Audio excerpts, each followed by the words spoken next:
यशस्वी जयस्वाल आणि शेफाली वर्माकडून मोठी चूक, दोघंही कारवाईच्या रडारवर.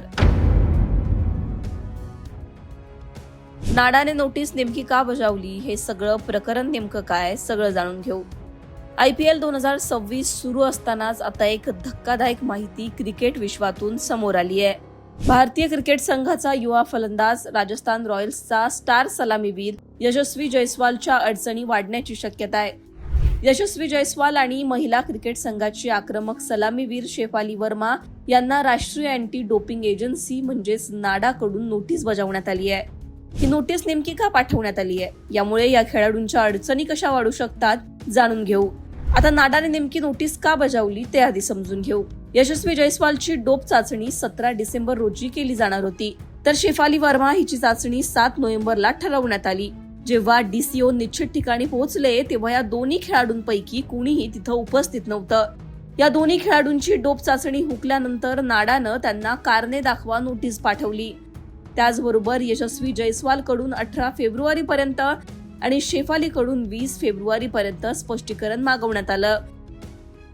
दोन्ही खेळाडूंकडून अजूनही कोणताही प्रतिसाद मिळाला नाही, म्हणून त्यांच्या विरोधात चाचणी चुकवल्याची नोंद करण्यात आली आहे. आता नियम नेमका काय सांगतो तेही जाणून घेऊ. अँटी डोपिंग नियमांनुसार आंतरराष्ट्रीय आणि राष्ट्रीय स्तरावरील खेळाडूंना आपल्या वास्तव्याची आणि प्रशिक्षणाची माहिती नियमितपणे संबंधित यंत्रणेला देणं बंधनकारक असतं. या प्रक्रियेला वेअर अबाउट्स असं म्हटलं जातं. खेळाडू कोणत्या वेळेत आणि कोणत्या ठिकाणी उपलब्ध असतील याची माहिती नोंदवणं बंधनकारक आहे, जेणेकरून अचानक डोपिंग चाचणी घेता येईल.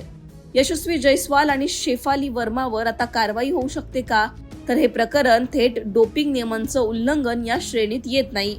नियमानुसार संबंधित खेळाडू जर 12 महिन्यात 3 वेळा वेअर अबाउट्स फेल्युअर नियमांचं उल्लंघन केल्याचं आढळलं किंवा नाडाच्या सुनावणी दरम्यान आपली निर्दोषता सिद्ध करण्यास अपयशी ठरला, तर त्याला 2 वर्षांच्या बंदीला सामोरे जावं लागू शकतं.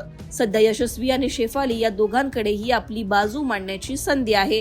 हे सगळं जरी असलं तरी या घटनेमुळे भारतीय क्रिकेटमध्ये डोपिंग विरोधी नियमांबाबत नक्कीच एका नव्या चर्चेला तोंड फुटलंय.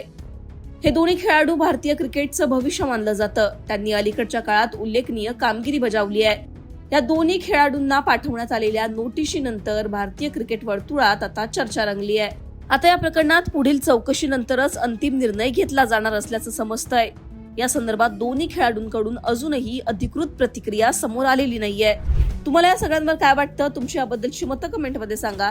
लोकमतला सबस्क्राईब केलं नसेल तर सबस्क्राईब करायला विसरू नका.